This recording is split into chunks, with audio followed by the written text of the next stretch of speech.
American Psycho est un film dans lequel un homme d'affaires de Manhattan mène une double vie. Le personnage interprété par Christian Bale est en fait un tueur en série. Le personnage est assoiffé de réussite, mais encore plus de sang. À mi-chemin entre la comédie noire et le suspense psychologique, ce film peint le portrait de Patrick Bateman, un tueur motivé par son narcissisme. Un comportement meurtrier aussi adopté par un étudiant de 22 ans, Elliot Rodger. Elliot rêvait de torturer les gens qui le contrariaient le moindrement. Il était une bombe à retardement. Il pouvait exploser à tout moment. Les profils psychologiques d'Elliot Rodger et de Patrick Bateman se rejoignaient de façon étonnante. Deux jeunes hommes, angoissés et rongés par la jalousie. Comment un jeune homme timide peut-il se transformer en un psychopathe assoiffé de sang?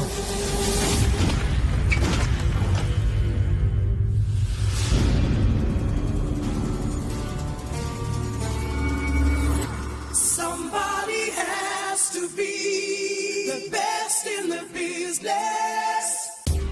Sorti en 2000, American Psycho met en scène un jeune banquier de Wall Street. Derrière ses costumes haut de gamme se cache un monstre violent et sadique. Patrick Bateman est un être narcissique, égocentrique et motivé par le pouvoir. Il veut être perçu comme l'incarnation de la réussite matérielle. C'est tout ce qui lui importe. Bien que les critiques soient mitigées, toutes s'entendent pour dire que Christian Bale incarne parfaitement la personnalité de Patrick Bateman. Un être prétentieux, obsédé par le pouvoir et le meurtre. Le besoin obsessif de Patrick Bateman d'être le mâle dominant le pousse à tuer quiconque doute de sa supériorité. La plupart de ses victimes sont des prostituées, mais il n'hésite pas à tuer tout homme qui remet en question sa supériorité. Patrick n'est qu'un personnage de fiction. À Santa Barbara, un réel monstre égocentrique se cache derrière des vêtements griffés et autres accessoires coûteux. There's me. All my fabulousness. Oh yeah. I dress nice. I'm sophisticated. I'm magnificent. Le problème est que, mis à part lui-même, personne ne semble remarquer à quel point Elliot Rodger est un être remarquable. The girls are not sexually attracted to me. There's a major problem with that. That's a problem that I intend to rectify. Son désir d'être le tombeur de ces dames conduira ce psychopathe à tuer tous ceux qu'il croit mériter sa rage meurtrière. Il voulait anéantir ce qu'il détestait.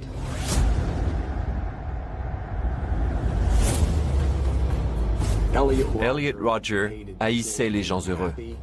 Son but était d'éliminer ce qui avait trait à la beauté, au sexe et aux relations amoureuses.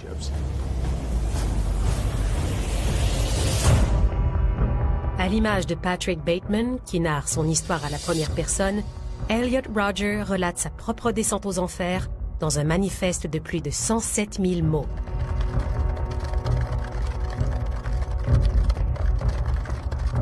Un des éléments les plus percutants du film est la narration faite par Patrick Bateman. On sait ainsi exactement ce qui se passe dans son esprit tordu. Le conflit intérieur dont Elliot fait part dans son manifeste est tout aussi troublant. Voici comment moi, Elliot Rodger, je suis devenu qui je suis. Voici l'histoire de ma vie, une histoire de tristesse, de colère et de haine. Cette tragédie n'était pas nécessaire. Je ne voulais pas que les choses tournent de cette façon. On m'y a forcé. Et ce récit raconte pourquoi. Elliot était un enfant timide qui a grandi à Los Angeles. Elliot Rodger était métis. Sa mère était asiatique et son père anglais. Depuis son plus jeune âge, Elliot a du mal à s'intégrer. Elliot Rodger n'a jamais eu d'amis. Il n'a jamais tissé de lien avec ses camarades d'école. Il n'était pas à l'aise avec les autres.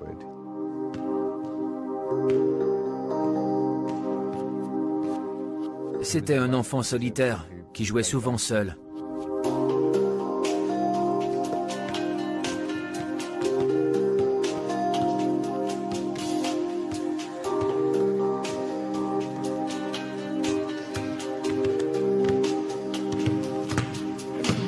Why don't you just go play over there?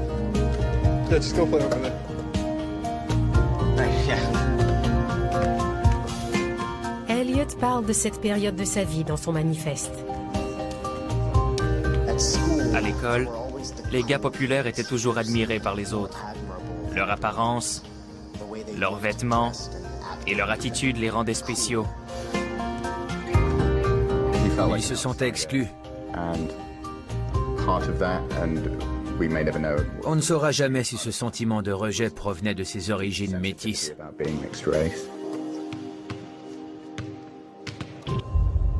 En plus de son manque d'assurance, Elliot doit composer avec la séparation de ses parents, qu'il accepte difficilement.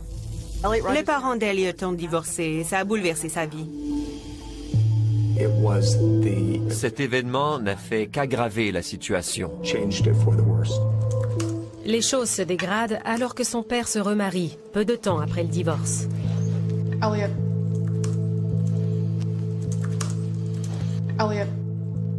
we talked about this the other night. Can you please put the laptop away so we can have breakfast? Le rôle de belle-mère est ingrat. La relation entre Elliot et sa belle-mère était difficile. Il était contrarié par sa présence. Hey, come on. I don't want you watching whatever you're watching. Hey! You don't know what I'm doing. Elliot, put that computer away now. You think you're my mother, don't you? You know nothing about me or my family, so don't you dare tell me what to do. Elliot, what are you doing? Hey. Hey! How many times have I told you not to speak to your mother like that? She is not my mother. That's it. If you're gonna be like that, I want you out of this house. Right now!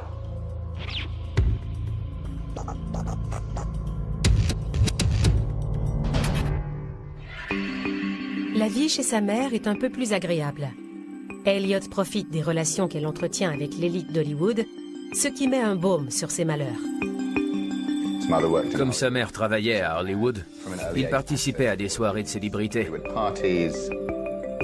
Il a sans doute baigné dans un environnement superficiel.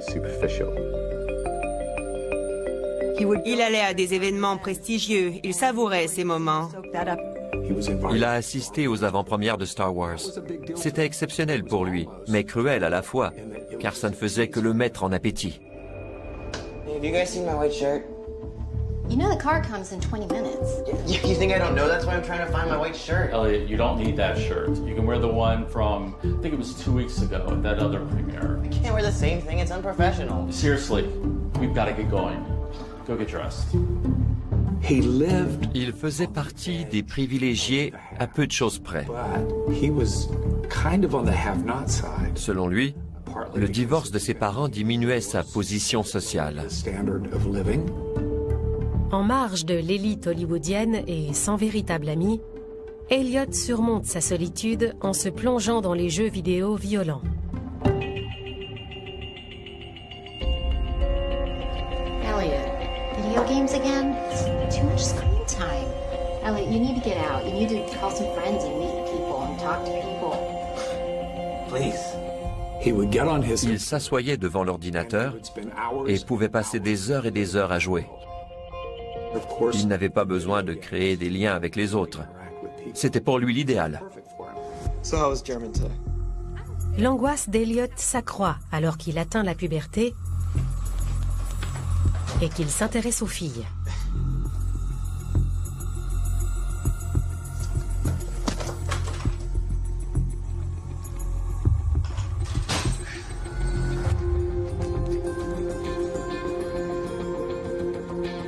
Quand il a commencé à remarquer les filles, mais surtout qu'elles ne le remarquaient pas, il s'est senti profondément bouleversé.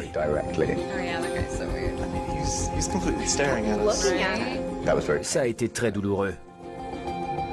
Il était frustré que les filles ne lui parlent pas. Il ne leur parlait pas, lui non plus. Il trouve cependant une façon de vivre ses fantasmes sexuels.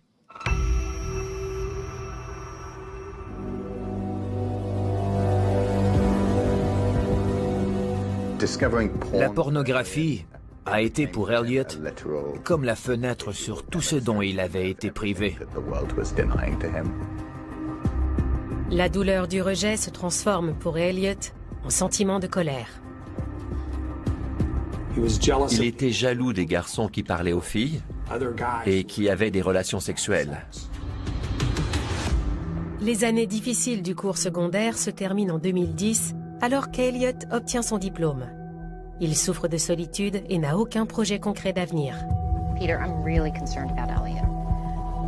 He's got no direction in life. He's got no friends. He just sits around the house all day. He needs to go to college, and I need you to convince him. Elliot vivait chez sa mère et ne faisait pas grand-chose. Il n'allait plus à l'école. Sa mère était découragée. I've talked to him. He won't listen to me. What would I listen about? Elliot, I'm done talking with you. You can talk to your dad. Hello, Father. Dad, I do not want to go to that college. Dad, you don't understand, okay? There's not a problem, and I'm fine. Obviously, I don't get a choice in this. Elliot, you are going to college. I don't want to! You don't have a choice. You need to. Mommy, you don't know anything about me! I know that you have no direction in life right now and you have no friends. This will be a good Stop acting like you know me. Neither of you know me!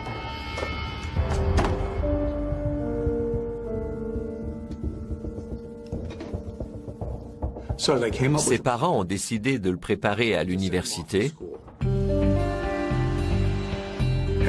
en l'envoyant au collège communautaire de Santa Barbara. Ils ont pensé que si leur fils vivait là-bas, il deviendrait indépendant, il surmonterait son angoisse sociale et gagnerait en maturité. En l'obligeant à vivre dans cet environnement, tout s'arrangerait. Elliot est enthousiaste de déménager et il espère que cette nouvelle vie sera un nouveau départ. Elliot croyait qu'aller à Santa Barbara serait pour lui une dernière chance. Il finirait enfin par trouver le bonheur, l'amour, avoir une vie sexuelle et une femme qu'il aimerait. Il voulait changer sa vie. Elliot Rodger ne sera plus le même. Il ne deviendra pas un grand séducteur, mais plutôt un meurtrier. Tout comme le personnage vedette du film American Psycho. Dans le film American Psycho, Christian Bale incarne Patrick Bateman, qui croit mériter tout ce qu'il désire. Les femmes, la fortune et le pouvoir. Elliot Rodger est aussi de cet avis. Il espère que sa nouvelle vie lui offrira enfin le bonheur qui lui revient. Elliot s'attendait à ce que le collège communautaire soit le nouveau départ qu'il cherchait. Il s'imaginait que les occasions, surtout celles d'avoir des relations sexuelles, s'offriraient dès qu'il arriverait à Santa Barbara. Elliot crée le personnage qui sera, selon lui, irrésistible aux yeux des femmes. Elliot a tenté de changer son image. Il s'est entraîné, s'est acheté de nouveaux vêtements. Il portait des lunettes Gucci, sa mère lui a acheté une BMW. Il voulait être populaire. Il paraissait bien pour un jeune de son âge. Dans American Psycho, l'apparence de Patrick Bateman est le reflet de son narcissisme. Il se fait des masques faciaux, il muscle son corps. Il fait tout pour atteindre l'image de l'homme parfait. Il croit fermement que le corps et les vêtements démontrent le véritable succès. Comme Patrick Bateman, Elliot croit s'être métamorphosé en l'homme qu'il considère être parfait. Il ne lui manque plus qu'une jolie copine. Avoir de l'élégance et une voiture était tout ce qu'il croyait nécessaire pour trouver une petite amie, ou du moins une femme qu'il apprécierait et qui voudrait bien coucher avec lui. Malgré tous ses efforts, Hello, ladies. Do you mind if I sit with you? Elliot Rodger n'attire pas l'attention qu'il désire. You know, you are the sexiest Aryan girl I have seen in this school. Ew, no. I love your blonde hair.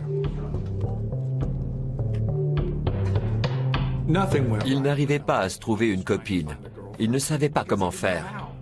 Il était incapable d'engager la conversation. Elliot Rodger croyait vraiment que les femmes lui tomberaient dans les bras. Il pensait qu'il avait tout pour lui. Il ne comprenait pas son exclusion.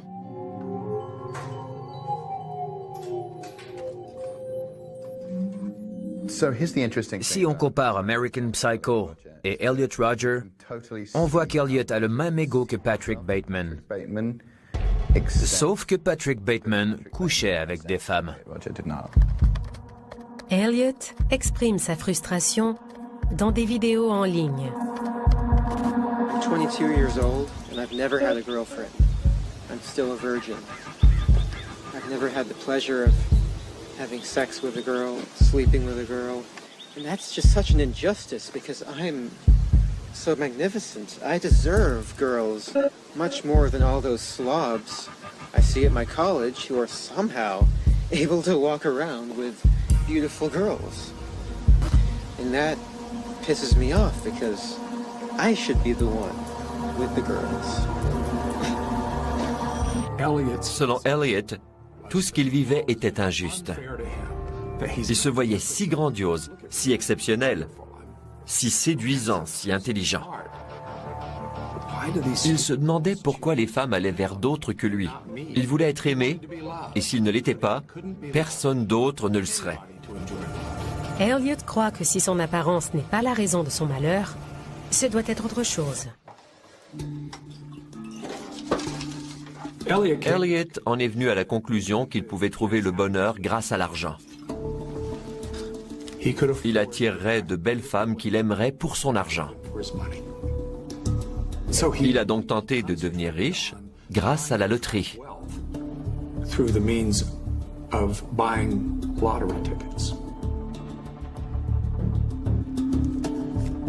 Elliot est persuadé qu'une fois riche, il aura toutes les femmes qu'il désire. Dans American Psycho, Patrick Bateman possède tout ce que l'argent peut acheter. C'est principalement ce qui lui donne ce sentiment de puissance. Elliot était convaincu que s'il était fortuné, les femmes se jetteraient à ses pieds. Il pouvait devenir chef d'une entreprise prospère ou gagner à la loterie. La loterie ne requiert aucun effort. C'est devenu une obsession. Les espoirs d'Elliot ne se concrétisent pas. Sa rage s'intensifie. Il n'était pas idiot. Mais son attitude est très révélatrice. Il était convaincu qu'il allait gagner le gros lot. Ça montre à quel point il estimait que tout lui était dû.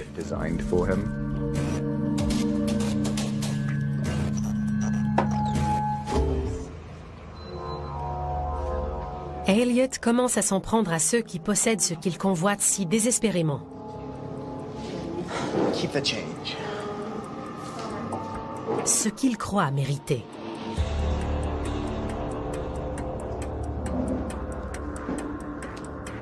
Elliot détestait les couples. Il était furieux contre les gens qui manifestaient du bonheur. Elliot était dans un café et il a vu des amoureux qui s'embrassaient passionnément. Ça l'a rendu fou de colère et de jalousie.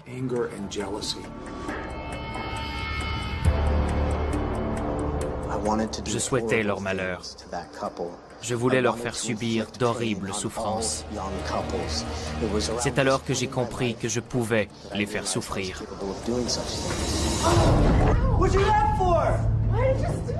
Il a acheté son café sur la jeune femme. Elliot n'en restera pas au café brûlant pour accomplir ses sombres intentions. En novembre 2012, il a oublié la loterie et il a acheté sa première arme à feu, un Glock. Quand il a eu ce pistolet, il a écrit à quel point il se sentait supérieur et transformé.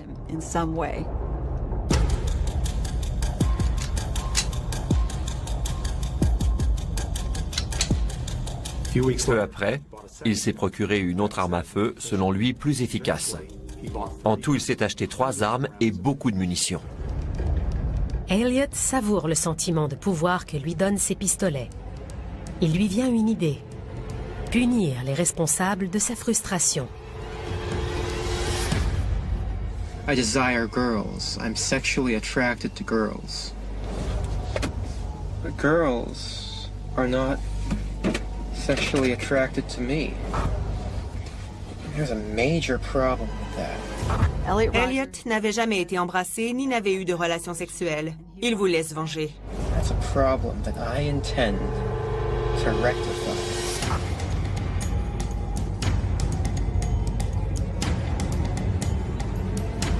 It's an injustice that needs to be dealt with.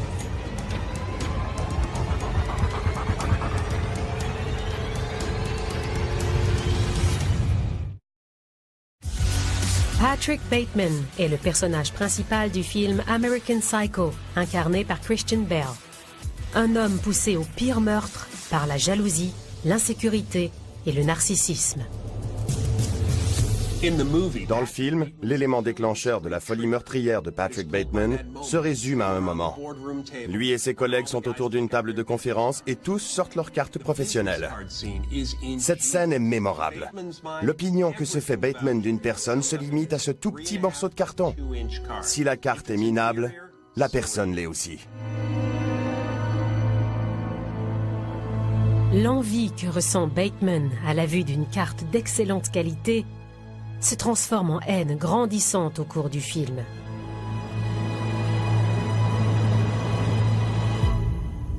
La même haine irrationnelle prend naissance dans l'esprit d'Elliot Rodger. Elliot Rodger croyait vraiment que les femmes lui tomberaient dans les bras. Il pensait qu'il avait tout pour lui.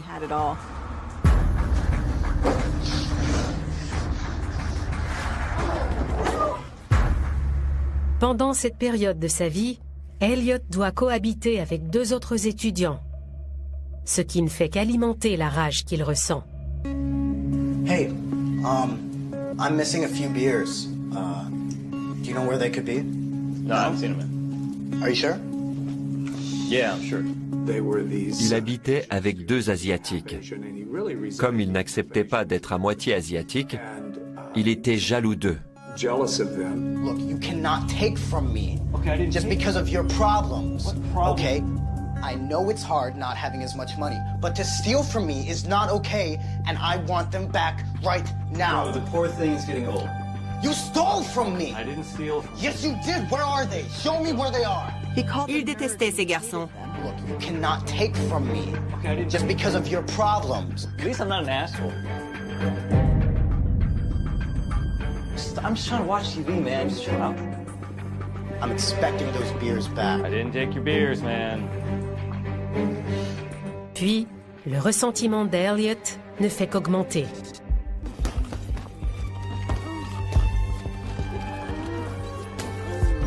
Hey! Knock it off! Stop! Hey! Elliot ne comprenait pas pourquoi son colocataire avait une copine. Il était selon lui plus attirant et plus intelligent, mais elle en avait choisi un autre. Pourquoi les filles agissaient-elles comme ça?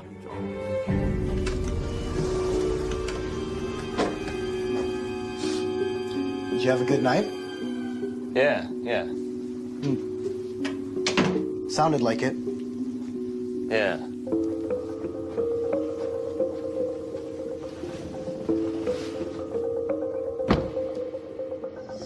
En colère et jaloux, Elliot Rodger décide de faire une dernière tentative pour perdre sa virginité. La seule chose qui l'empêcherait de réaliser ses fantasmes de violence. Il s'est dit que c'était sa dernière chance de trouver une petite amie.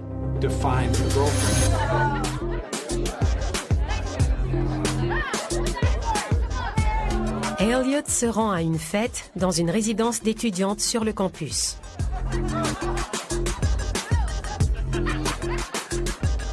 Elliot est arrivé à la fête complètement ivre. Il était contrarié. Aucune fille ne lui prêtait attention.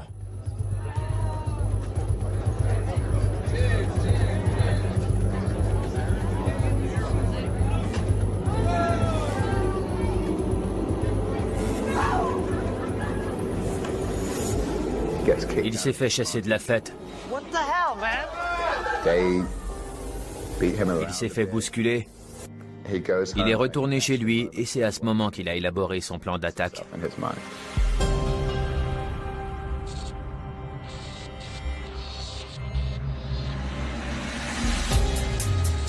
Elliot commence l'écriture de son manifeste.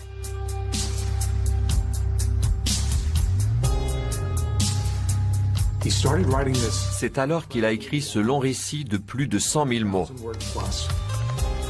Sa biographie. Ce n'est qu'en arrivant à Santa Barbara que j'ai considéré la possibilité de commettre un acte de vengeance violent. Ma seule façon de faire face aux injustices que m'ont imposées les femmes et la société. Ce sera le jour du châtiment. Le jour où j'accomplirai ma vengeance et où je punirai toutes les ordures qui jouissent d'une vie de plaisir sans la mériter. Si je ne peux pas la vivre aussi, je vais la détruire. On pense à ce que dit Patrick Bateman dans American Psycho. Je veux que ma douleur rejaillisse sur les autres. Je veux que personne n'y échappe. Deux psychopathes racontant leur propre descente dans les abîmes de la folie. Elliot intitule son manifeste « Mon univers tordu ». Il écrivait très bien et son manifeste est très long. Peu de meurtriers laissent de telles traces. L'écriture n'est pas le seul moyen qu'utilise Elliot pour se faire entendre. De nombreuses vidéos en ligne renvoient aussi à son sentiment d'injustice. This world, it's so twisted. It's so cruel. Selon les vidéos, être encore vierge à 22 ans était pour lui un problème. On voit par son attitude qu'il ne comprenait pas pourquoi les autres le rejetaient. Sa mère tombe par hasard sur les vidéos et craint que son fils n'ait des pensées suicidaires. Sa mère était inquiète et elle a contacté les autorités. Des policiers sont allés chez lui. Elliot sait que cette visite surprise pourrait contrecarrer ses plans meurtriers. We're looking for Elliot Rodgers. Is that you? Yeah. That's me. Hey, Elliot, how you doing? Your mom gave us a call. Just coming to check and see how you're doing. Well, I'm doing fine. Why? You know, apparently you posted some things on the internet, raised some flags with them. Il leur a parlé pendant un bon moment. Il les a rassurés et leur a dit qu'il n'avait aucune intention de se suicider. Au fond de lui, il espérait que les policiers n'assistent pas pour entrer et fouiller sa chambre. Ils auraient trouvé ses munitions et ses 3 armes à feu. Okay. I posted some vlogs of me talking about college. My mother's a worrywart. There's really nothing to be concerned about beyond playing a little bit too much Call of Duty and... Okay, so you're not going to do any physical harm to yourself or anything of that nature? No, not at all. I don't know what would have given anybody that idea. Everything's good. Everything's great. All right. Well, you know, if we're good to go here. Yeah. Thank you for checking on me. All right, have a good day. You too. Dans American Psycho, Patrick Bateman cache très bien le monstre qu'il est. Même lorsqu'il avoue ses meurtres à son avocat, ce dernier ne le croit pas. Il en va de même pour Elliot Rodger, qui parvient à convaincre les policiers que tout est normal. Il n'est pas du ressort des policiers de mener une évaluation psychologique. Elliot a su les persuader qu'il ne se ferait aucun mal, car c'est ce qui les inquiétait. Le 23 mai 2014, environ un mois après sa discussion avec les policiers, Elliot décide que l'heure de sa vengeance a sonné. Ses premières victimes, ses colocataires qu'il méprise tant.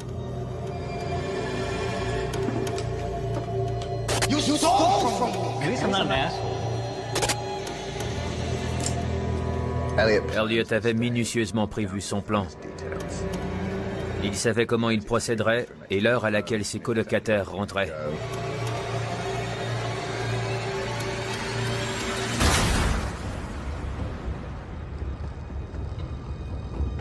Les étudiants avec qui il habite ignorent qu'un psychopathe les attend dans leur appartement.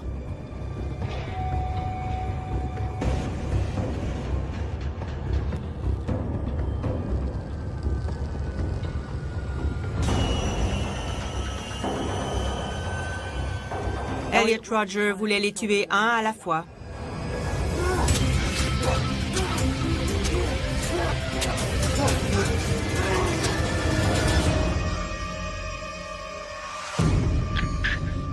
Il a nettoyé le sang sur les murs, puis s'est jeté sur la prochaine personne qui est entrée dans l'appartement.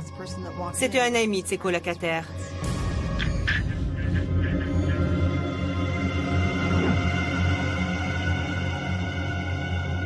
J'ignore pourquoi personne n'a rien entendu.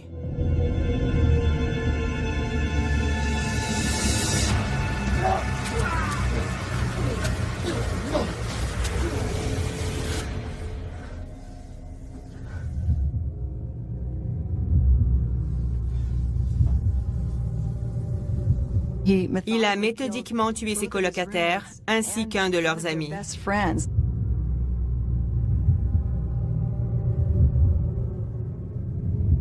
Il a agi de façon rapide et violente. Ces meurtres atroces me rappellent la scène où Patrick Bateman attire un collègue chez lui et le tue avec une hache. Il porte un imperméable pour protéger ses vêtements et nettoie soigneusement les dégâts.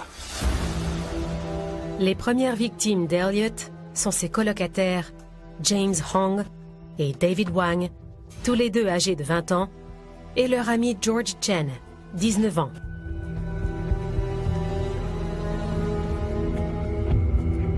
Après avoir poignardé à mort 3 personnes dans son appartement, Elliot a mis quelques vidéos en ligne.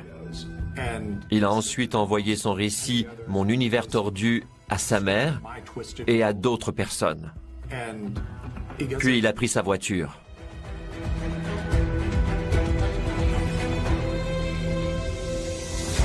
La suite de son plan était de s'en prendre aux étudiantes du campus.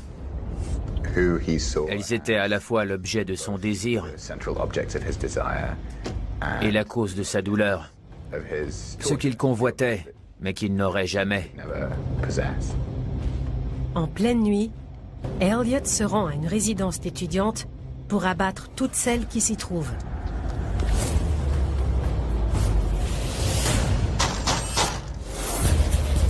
Mais, encore une fois, il se voit privé de ce qui enflamme son désir.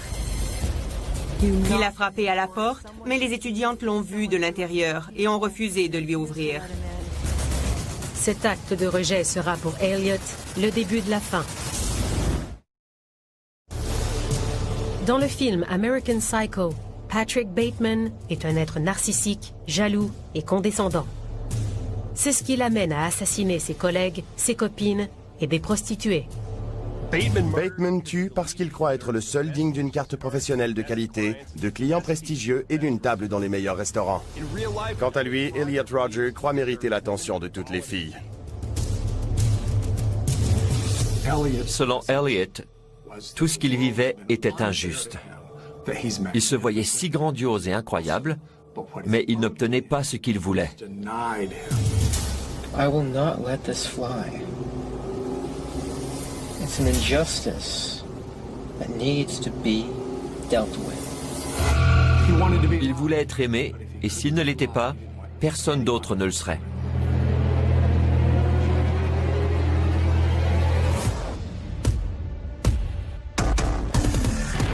Le 23 mai 2014 est, pour Elliot, le jour du châtiment.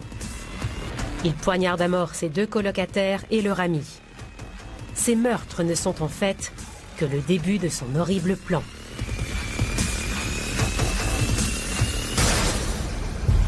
Il a tué 3 personnes. Il a envoyé son récit Mon univers tordu à sa mère et à d'autres personnes. Puis il a pris sa BMW qu'il aimait tant pour se rendre à une résidence d'étudiantes. Elliot Rodger voulait tuer ses étudiantes. Dans son esprit dérangé, il se disait qu'elle devait mourir parce qu'elle ne voulait rien savoir de lui. Les étudiantes de cette résidence étaient les seules qu'il désirait. Elles étaient selon lui les plus belles du campus. Elliot arrive à la résidence, l'arme à la main. Il a frappé à la porte, mais les étudiantes l'ont vu de l'intérieur et ont refusé de lui ouvrir. Comme aucune étudiante de la résidence ne voulait le laisser entrer, il a décidé de partir. En retournant vers sa voiture, il a aperçu des jeunes femmes qui venaient dans sa direction.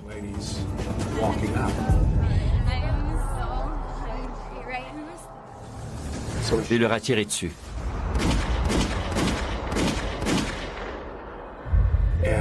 Deux sont mortes et une a été blessée. Les 4e et 5e victimes d'Elliot sont Veronica Weiss, 19 ans, et Katie Cooper, 22 ans. Elles étaient simplement au mauvais endroit au mauvais moment. L'autre jeune femme survit à l'agression.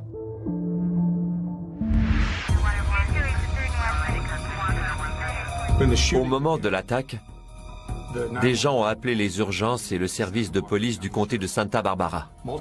On rapportait des coups de feu près d'une résidence d'étudiantes.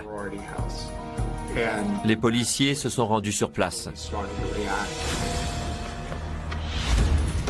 Mais Elliot filait déjà à bord de sa voiture. Les forces de l'ordre sont loin de soupçonner que la folie meurtrière d'Elliot Rodger ne fait que commencer. Elliot Rodger s'est dirigé vers une épicerie où il avait l'habitude d'aller.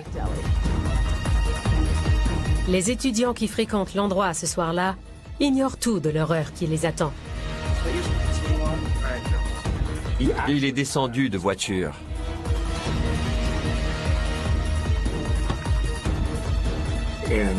Il a tiré sur les gens qui étaient là. La plupart ont pu se mettre à l'abri derrière le comptoir ou les étagères. Malheureusement, un jeune homme de 20 ans a été mortellement touché.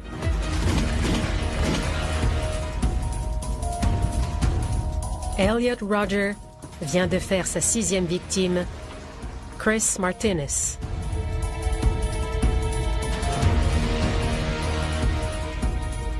Il s'est alors dirigé vers les rues habituellement fréquentées par les jeunes. Il roulait à très haute vitesse. Les gens tentaient de l'éviter. Certains réussissaient, d'autres non. Il a heurté une personne de plein fouet. Et on a blessé d'autres par balle. Il zigzaguait dans tous les sens.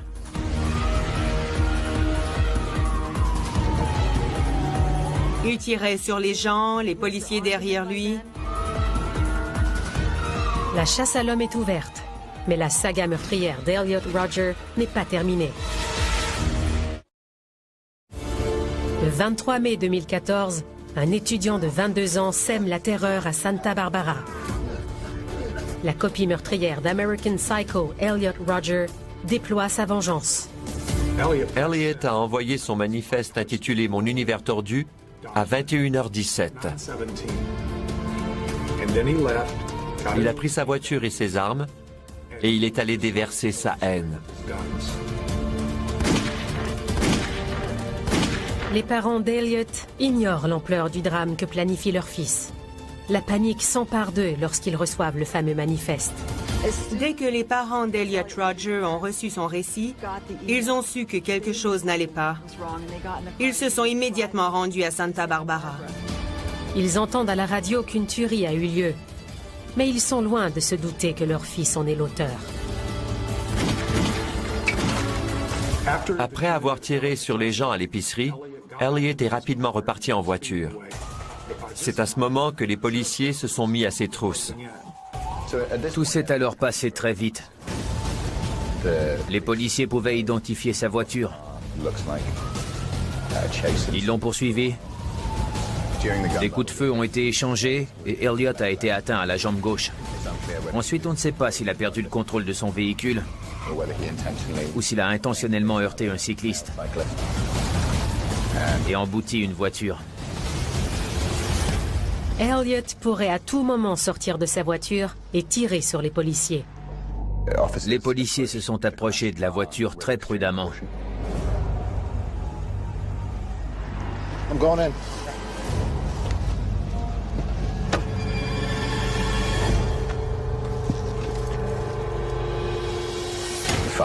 Ils ont trouvé Elliot mort dans sa voiture. Il s'était tiré une balle dans la tête. La nuit d'horreur d'Elliot Rodger est terminée. À la fin d'American Psycho, Patrick Bateman s'en sort impunément. Il avoue tout, mais personne ne le croit. Au point où il se demande si c'est vraiment arrivé, si ce n'était que son imagination. Le massacre perpétré par Elliot Rodger est quant à lui bien réel, faisant 6 morts et 13 blessés. Le carnage s'est déroulé très rapidement. Elliot Rodger a d'abord commis ses meurtres dans son appartement et il a fini sa course en s'enlevant la vie. Ce campus n'a jamais connu d'événement plus tragique. Les étudiants en seront marqués pour toujours. Peu après la découverte du corps d'Elliot par les policiers, ses parents, ainsi que le reste du monde, apprennent l'horrible vérité. Ils voient la vraie nature du monstre psychopathe qui se cachait derrière le jeune homme timide. Ça a ébranlé le monde journalistique. J'ai couvert la mort d'Oussama Ben Laden, la chute du mur de Berlin, mais cet événement était sans précédent. Elliot était inquiétant, ses vidéos alarmantes. Je les ai regardées avec l'équipe pendant le bulletin en direct. C'était bouleversant de constater qu'une personne en apparence inoffensive pouvait être si dangereuse. J'ai couvert beaucoup de tragédies de ce genre. Il faut souvent du temps pour les comprendre, mais il se peut qu'on ne les comprenne jamais.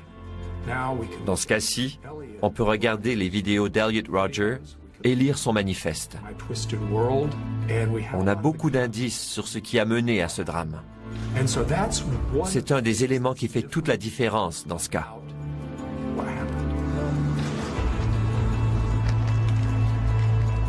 Tout comme l'apparence de Patrick Bateman dans American Psycho, celle d'Elliot Rodger ne pouvait laisser deviner sa vraie nature. Sauf que ce psychopathe était bien réel, ainsi que ses horribles crimes. Une des choses très perturbantes au sujet de cette histoire est qu'elle ressemble à beaucoup d'autres tragédies. On assiste à la mort de jeunes gens.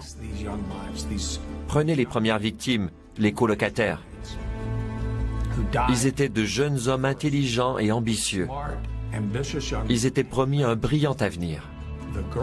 Les étudiantes qui ont été abattues ensuite à l'extérieur de la résidence sur le campus, elles étaient de jeunes femmes gentilles et bienveillantes. Et finalement, Chris Martinez, il voulait être avocat, comme son père. Ils vont tous payer pour m'avoir rejeté.